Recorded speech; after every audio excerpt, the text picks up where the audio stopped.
At one point, I did feel guilty. To me, I thought, every dental place is the same.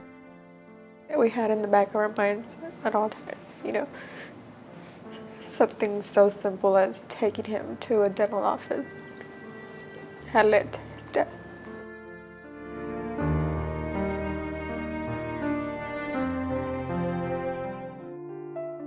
He was just very energetic,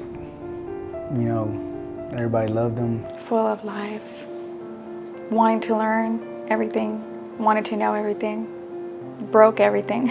Of course, to us as his parents, he was everything. It was time for his first checkup. They looked at his teeth and he had cavities and stuff. Well, I guess some of the stuff they weren't able to do it at that dentist place. So they sent us to that specialist. That's where we met Dr. Reese, and he, mentioned to us that he had a lot more than what the other dental office had said. So there was going to be a lot more work to have done, so he would have to be sedated for that. From the point that he had the medication, they told us only one of us could stay with him in a room. So I stayed with him till he fell asleep. And, he fell asleep in my arms watching his favorite movie. We waited for about an hour and 15 minutes, and they said, okay, now it's time to go back. You can't come to the back from this point on. We have to take him. So she took him from my arms and just walked away with him. That's the last time I saw him.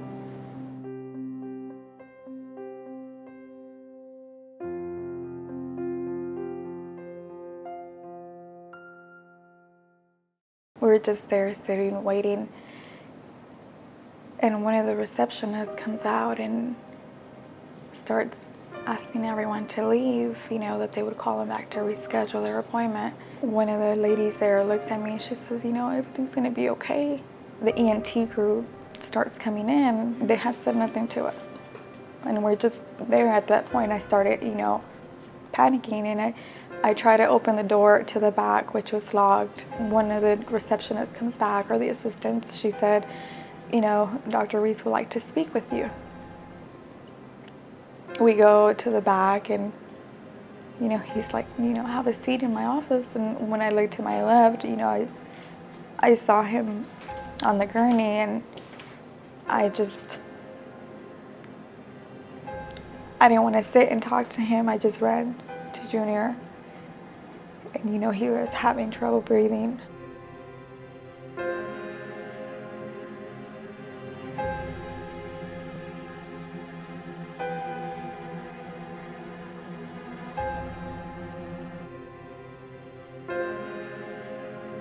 I just stood with him and I tried to talk to him. He was saying that he was gonna be fine, and he said it was probably just bad reaction to the anesthesia, but he did explain to me that he had to, I guess, do like CPR on him because he stopped breathing. They stabilized him and immediately took him up to the ICU. We're just waiting. They told us it's just a matter to wait till he wakes up, and we'll be able to tell what was the effect that medication had on him. There's really no telling what the damage is until he wakes up. As the days went by, it just kept getting worse and worse, and I just felt helpless, mainly not being able to do anything for him.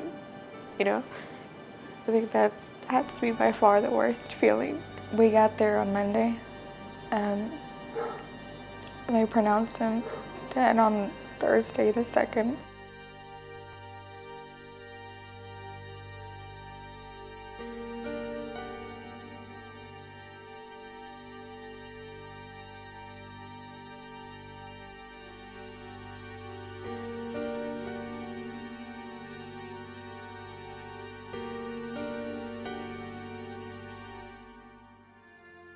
I just don't find it fair that he was still able to continue his practice.